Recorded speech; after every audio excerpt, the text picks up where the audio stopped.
Morning everyone, happy Saturday. நைட்டே சோலையை ஊற வச்சுட்டேன். வெள்ளை சனாவை 10 மணி நேரம் ஊறி எடுத்து உப்பு போட்டு கொஞ்சம் மஞ்சள் பொடியும் போட்டிருக்கேன். வேக வச்சுட்டு அப்புறம் சுண்டல் பண்ணலாம். தேங்காய் மாங்காய்லாம் போட்டு பண்ண போகிறேன் சுண்டல். குக்கரில் டைரெக்டாக வேக வச்சிடலாம். ஒரு இஞ்சி துண்டு போட்டால் கேஸ்ட்ரிக் ட்ரபிள் இல்லாமல் இருக்கும். வேக வைக்கும்போதே போட்டுடலாம். வேக வைக்கலாம், பார்க்கலாம். சுண்டல் பண்ணுறதுக்கு சனாவை, ஒயிட் சனாவை, வெள்ளை கொத்துக்கொண்டே வேக வச்சாச்சு.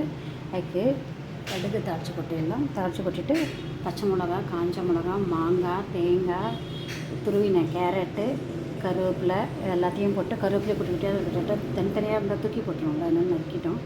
கருவேப்பிலை இதெல்லாம் போட்டு சுண்டலை போட்டுட்டு உப்பு போட்டு வேக வச்சாச்சு. சன்றப்பாயிலும் விட்டுருக்கேன், தேங்காயும் விட்டுருக்கேன். எல்லாத்தையும் போட்டுட்டு வதக்கிட்டு அப்புறம் மேலாக சனாவையும் போட்டுட்டு மேலே கொத்தமல்லி தூவிடலாம்.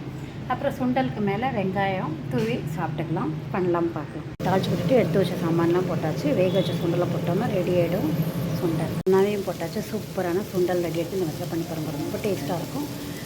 கமெண்ட் பண்ணுங்கள், சப்ஸ்கிரைப் பண்ணுங்கள். தேங்க்யூ ஸோ மச் ஃபார் வாட்சிங். மூடி வச்செல்லாம் ஒரு 5 நிமிஷம் அப்படியே இருக்கட்டும்.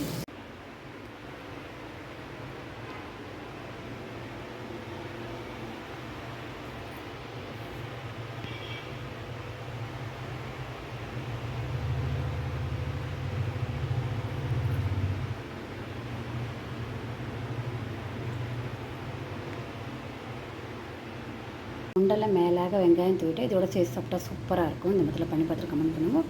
சப்ஸ்கிரைப் பண்ணாதவங்க பண்ணுங்கள். தேங்க்யூ.